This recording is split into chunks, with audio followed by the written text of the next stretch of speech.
Today we talk all things Jurassic Park, and we have the guest in the house, Mrs. Gideonstactical. We got a lot to get to today on episode 3 of the Gideonstactical Show. Well, hey folks, thanks so much for joining us today on this third episode of the show. Hope you guys are enjoying it. It's so much fun coming up with new content. And today we have my wife, Mrs. Gideonstactical. Surprise, her name is Ashley, because I know I'm going to say it at least a couple times throughout this video, so we'll just let it drop now. Mrs. Gideonstactical's first name is Ashley, so the A&A show. We're just excited today. We have offered for the last week an opportunity for you guys to ask questions of her, to her, kind of getting a female perspective. We will have her on from time to time here at the show, so that's going to be exciting. So we're just going to jump right into it with some questions for the mailbag and your guys' questions, and then we have a couple other little fun tests and talking points we'll hit with her and see what she thinks of a lot of this stuff. But Mrs. GT, Ashley, first question comes off of Facebook, and this is from Chris P. And Chris asks, what is your favorite camping memory with Mr. GT? Good question. So a couple of years ago we went up to the mountains and we camped by a lake, and it was really nice. It was over the 4th of July and it rained a little bit, but it was just a great weekend with family and a fun way to spend the 4th. Awesome. Yeah, I remember that. That was fun to have everybody together. All right, our next one comes off of Instagram, and this is from Badger Tack Photography. Hello, I was wondering, what is your favorite Bible verse? Thank you. There's so many good ones out there, and I like to kind of memorize a couple that I go back to when I need them, but my favorite is Psalms chapter 138 verse 8. This says, the Lord will accomplish what concerns me. Your loving kindness, O Lord, is everlasting. Do not forsake the works of your hands. Just says how God's going to take care of the things that need done in your life, and just gives me peace. Awesome.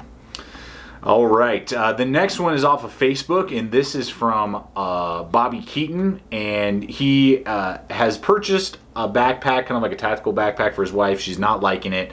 So he's asking, what would be a pack that you would prefer, Ashley, Mrs. GT, for small day hiking? What type of pack or packs can you recommend to Bobby Keaton and his wife? I really like the Mountain Smith bags. The Approach is a good one. It's lightweight and affordable and comfortable. I think every pack I've tried from Mountain Smith is comfortable, so that's what I'd recommend. Yeah, and they have some women's cut, so we'll have links in the description below over to Amazon for some of these Mountain Smith bags, but they have women cut bags as well, yeah, they are definitely packs that I know you, every time you test them, have really enjoyed. Mm-hmm. All right. Our next one comes off of Instagram, and this is from Masses633. What is it like to be married to such a sexy beast? It's that funny, huh? It's that good. It's fun. It's like an adventure. Every day is a new day. Awesome. Is that all you got to say on that? Every day is a holiday. Every day is a holiday. All right. Yes. This one comes off of Instagram as well. This one is from Evangelina, and she asks, Mrs. GT, when are you going to start your own channel? Oh, I'd like to someday. Maybe do like a mom channel about kids and things that could help moms out there, since I now have 2, so I'm learning as I go, but it's really fun. Awesome. All right, this next one is also off Instagram, and Zach Crean asks, why did you choose Mr. GT? Why did we get married? Why when I asked did you say yes?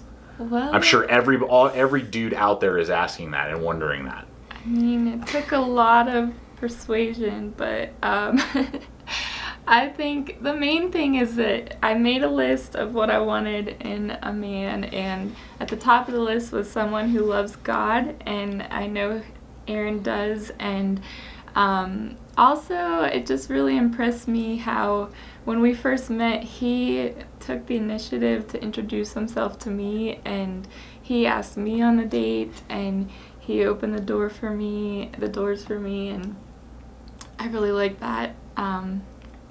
Just how he took care of me, and you don't see that a lot these days in men. So awesome. That's good to know. Guys, take note, particularly if you're single or dating and you're thinking about getting married. Marriage is awesome. It's the best, particularly when you land hotness like this, who's also a great wife. It's not just about the looks, guys. It's about what's up here and in here. So, all right, this next one comes off of YouTube, and this is from our buddy, I'm going to mess yours up, but Juan de la Cruz 001. Juan, I thank you so much. You're a good follower. You make a lot of comments, and I appreciate always your feedback, buddy. But Juan asks, seeing it as though you appeared to be more reserved or introverted compared to your husband, would you agree with that? Mm-hmm. I'd like to ask, what usually annoys or pisses you off about Aaron? Moment of truth here. Well, one thing that really does is when we've gone on a couple hikes, not just with us but with family too, he says that, yeah, this hike will be about 2 hours, probably like 4 miles round trip, and then like 2 hours into it we've gone like 6 miles and we haven't reached our destination yet. So just kind of exaggerating how short a hike is. Hey, I gotta get you up there somehow, right? Yes. So yeah. That's it. Go ahead, lay it on there. Give him one more. Okay. Well, he is way more I would say extroverted, and I am introverted. So if he wanted to, if I'd let him, he would have someone over at our house every night, hanging out, watching a movie, or he'd have parties multiple times a week, I'm sure. So I kind of need my space sometimes and my time alone, sometimes even from him, but that does kind of annoy me sometimes. All right. The next one comes off of YouTube as well, and this is from Dead Canto. And Dead Canto asks, how far would you go in regards to camping? Would you consider a bushcraft overnight, like backpacking trip, that type of thing, as the perfect outdoor adventure, or that basic car camping would be just fine with you? Which do you prefer? The basic car camping would be just fine with me. I like to have as many amenities as I can and be warm and have good food that's not those meals that you just add water. So yeah, the car camping's good. All right. Let's see here. Okay, and our last question of the day comes from Shelly Kerr. Thank you, Shelly. Hope you're enjoying your outdoor research jacket. I know that you purchased one when we did that recent video. Ashley has one. She loves it. Mm-hmm. All right, great episode. So how about what's on the table for your purse or diaper bag? What EDC items do you use as a mom besides lipstick and hairbrush? Do you use an EDC knife or flashlight? Anything else that you would recommend? Thanks. Great question. Let me show you what I carried for my EDC today. The Gerber 06 Auto, the Polytech Streamlight, and you have to have a multi-tool, the Leatherman Super Tool 300. Wow, heavy hitter on the EDC today. Man, I went totally light duty with the K-Bar Dozer.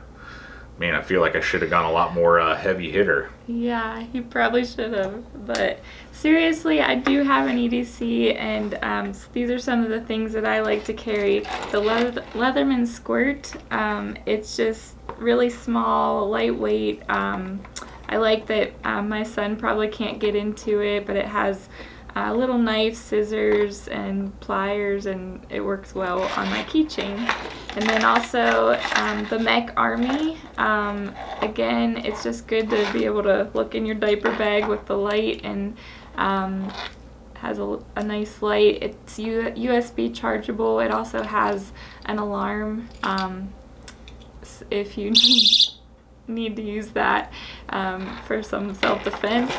And then also, I don't carry a pocket knife every day, but I do. When I do, I carry this Rat 2 from Ontario.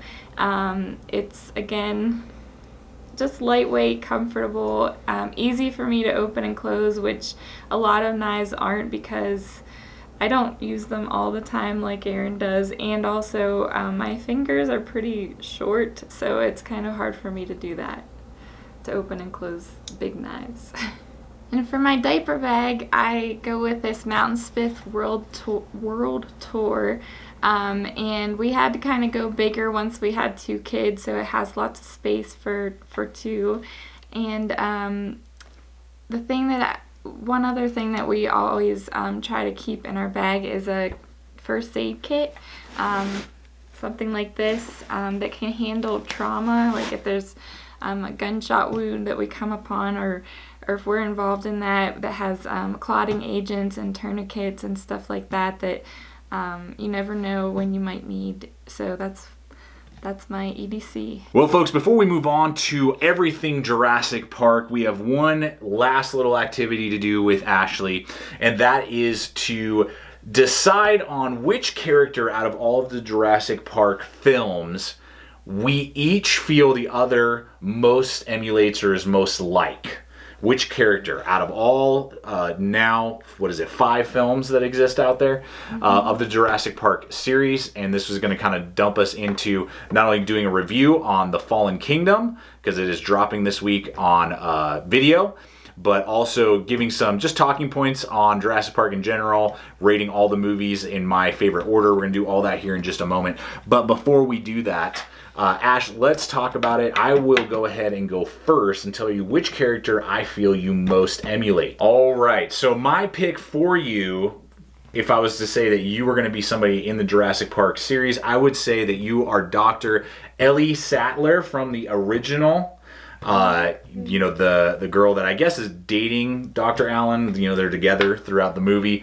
And the reason that I say that is out of all of the female characters throughout the series, I see you most in her because, you know, she's smart, you're smart, you know, you have a lot of education behind you. She has a lot of education.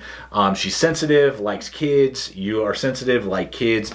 But she's still very survivally, you know, survival apt. You know, she is able to survive that horrific original encounter on the original island, and in the original Jurassic Park, you know, was able to outrun, you know, velociraptors, and, you know, knew where she was supposed to be going, working, you know, radios and doing all that stuff, and just was very confident without being so overly, you know, like over the top confident kind of thing, like maybe some of the other female leads throughout the series. So I felt like you are most like Ellie Sattler, Dr. Ellie Sattler. That I could give you any character. I was gonna pick a female character for you, but no, just you can. Kidding. No, I'm joking. No, out of all the characters, I think you're most like Owen. Yes. There's just no one else I can compare you to because, just because he's right. Yes. He just knows what to do in the situations. He's really knowledgeable about the dinosaurs and the raptors, and you're knowledgeable about your knives and what you do. And he sticks up for what's right, and you do that too. Awesome. And you're not afraid to say it like it is, like he did. And he was just kind of like a survivalist, kind of in the moment. And I think whenever you need to be, you can do that too. So. Sick.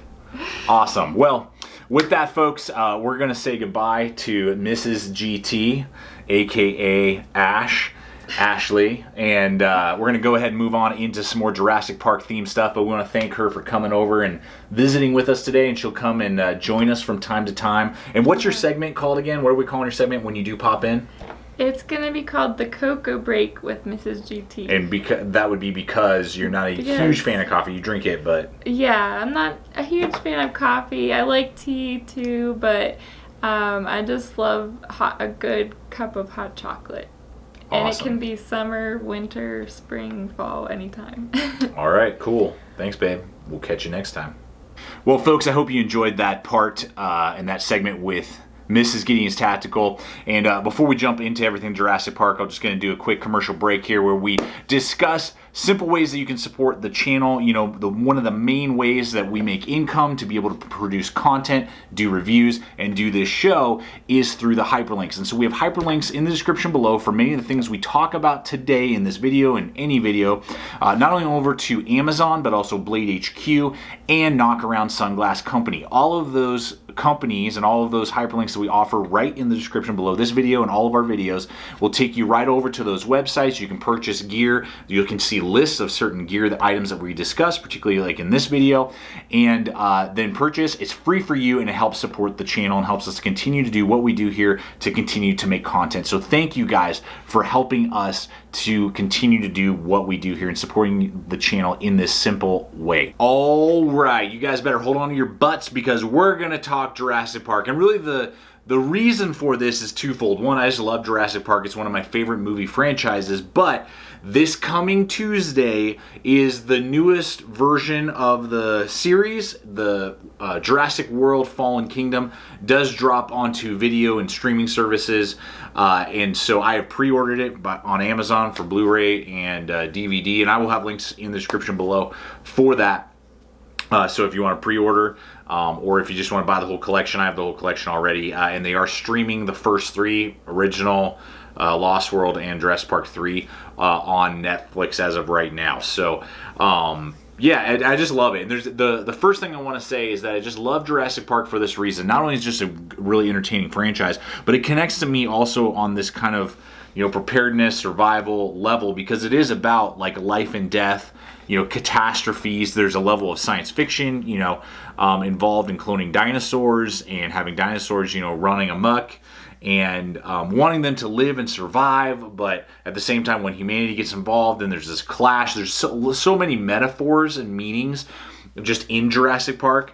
And its whole, you know, as of right now, 5-movie, you know, series.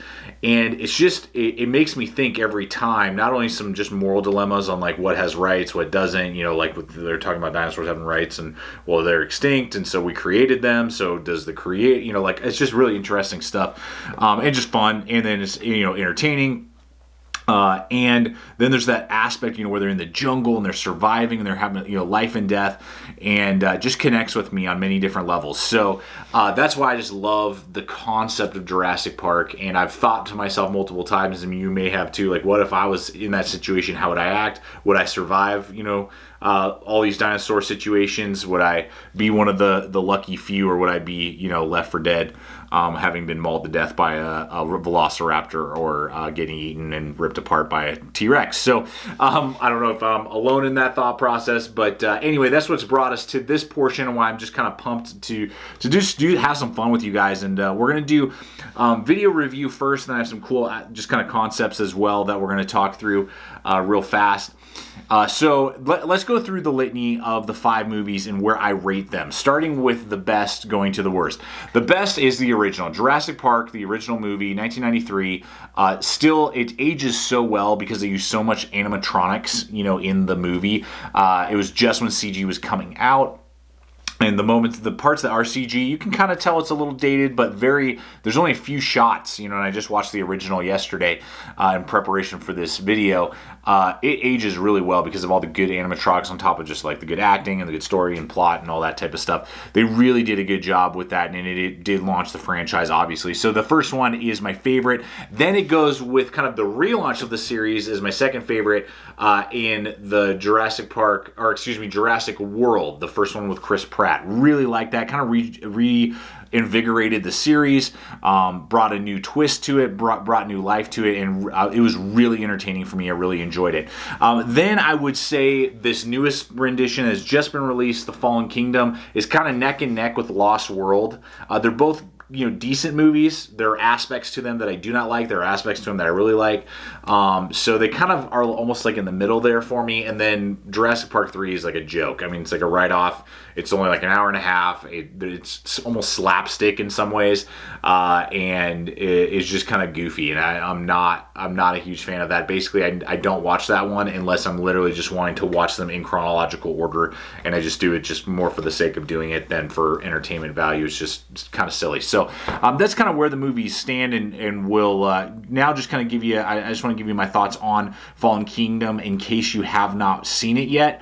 Just to give you kind of my review of it, my feeling on the movie and why it rates kind of in the middle. It's an okay movie, but it's not the best in the series. Jurassic World and Jurassic Park, I believe, are the best so far in the series, and I will try my best not to spoil the movie in any way for those of you particularly who are considering purchasing it or wanting to live stream it, when it goes onto the streaming services like Amazon and that type of thing. So this is the what I saw in Jurassic World Fallen Kingdom is that I saw in that movie that they did a great job with the concept. The thought was really cool. I really liked it. They're having to go and like rescue dinosaurs, get them off the island that's gonna blow up with a volcano, and at the same time, this side plot of like a dinosaur designed as like a biological weapon, basically. It's a living being that's a weapon and designed as a weapon. In Lost World, it was just like supposed to scare the kids really bad, the Anonymous Rex or whatever it was called.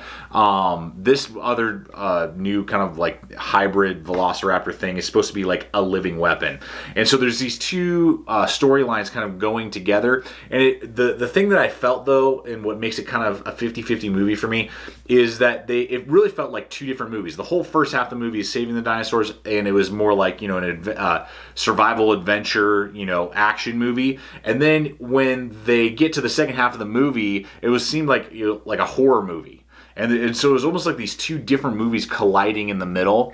And so that felt really not organic. It was kind of clunky to me, and like a sharp shift of, oh, we're in an action-adventure movie like most of the other Jurassic Parks, to all of a sudden, boom, now we're almost in like a horror film. And so it felt kind of clunky in that transition to me. And then the main other issue that I really had with this movie compared to, say, like Jurassic World and just the Jurassic Park, the original, is that the interaction with the dinosaurs and the people is good, and even you see some backstory with like Blue and Owen, the Chris Pratt's character, and Blue the raptor, and how like Owen was able to like communicate with them and stuff. You see some backstory, which is really cool, and like the interaction between the dinosaurs and people is awesome. But the interaction between the people is not very good. I felt it felt just kind of like manufactured, kind of afterthought. Whereas in most of the other Jurassic Park movies, the communication with the people is key. You care about the characters, you're involved in the conversation, you want to be part of what's going on. And this is kind of like an afterthought with the dialogue and just some of the communication. So again, this new one that's dropping, I obviously pre-ordered it. I'm excited to own it. We'll watch it. We'll definitely be more excited to watch it over, say, Jurassic Park 3. But it will not be in the top two of my favorite that the franchise has offered so far. But I am interested to see where they take it in the last one that I'm sure they're going to do, Jurassic World Chapter 3, whatever they call that. I'm excited to kind of see where they go with this whole concept with people living with dinosaurs and possibly kind of like Planet of the Apes feel or something. Who knows? But anyway, so yeah, that's kind of my feeling on it. I would give it, if we're giving it a percentile, like a Rotten Tomatoes kind of thing of 0 being trash, 100% being awesome, I would probably give it like a maybe like a 65%. On Jurassic World Fallen Kingdom. It's always funny, I always forget that Samuel L. Jackson is in the original Jurassic Park in his famous line, "We gotta hold on to your butts." So with that, guys, I just want to do a quick kind of fun knife aspect to the video today. And based on names of knives, what are some great Jurassic Park kind of themed or dinosaur themed knives? And there's two here on the table that are really themed well. The first one here is the K-Bar Turok. Who hasn't played the old N64 game, the Turok? And I believe they did a couple games after that for different consoles. but where you primeval world fighting dinosaurs and all kinds of weird craziness. The Jara's K-Bar Turok, not only would it be a good possible field knife, and possibly, you know, dinosaur sticking knife if you were on a rescue mission to Isla Nubla and had to rescue some dinosaurs. So this is just a cool knife name to kind of match with like a dinosaur, Jurassic Park, Lost World, you know, type of theme. Very cool, and it's a good knife, good field knife. I'll have a link in the description below for that. But ultimately, the best named Jurassic Park knife of all time is the CRKT Clever Girl. I don't know. We have not reviewed this knife. I've had it for quite a while. Looks like a raptor claw. I think the designer loves Jurassic Park enough to name it literally after that line in the movie when I believe his name is Robert, is the hunter, and he's out trying to end the life of a couple velociraptors in the original, and he's, you know, unfolding his extremely painful shotgun stock. Those things are so painful to use versus just a normal one. And he sees one of the raptors, but he forgets that one's off to the side, and he sees it last moment before he can swing a shotgun, and he says, "Clever girl," and boom, and it eats him whole. So awesome blade, and I would admit would probably be a great, you know, tool to, if a velociraptor jumped on you, it wouldn't be a bad tool to have on you to try and fend it off with your life and, you know, walk away with your life. But ultimately, if you were to ask me, of all the tools and all the blades that I own, fixed blades in particular, what knife would I take with me on a rescue mission to Isla Nubla to get those dinosaurs off of that island? And you know, I thought about it. You know, we reviewed a lot of knives. I have a lot of knives in the collection, but one that is currently in the review, but I absolutely love it.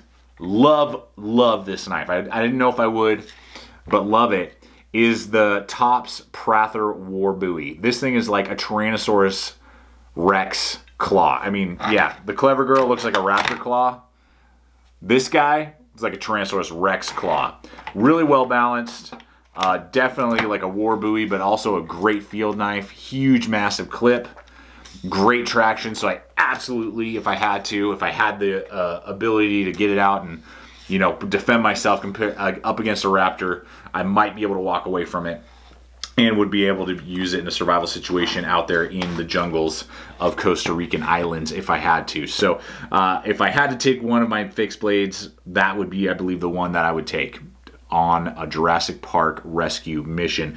And that kind of leads me to the end of the video today, guys. Again, check out the links below, not only for all the gear that we talked about with my wife, but some of this stuff.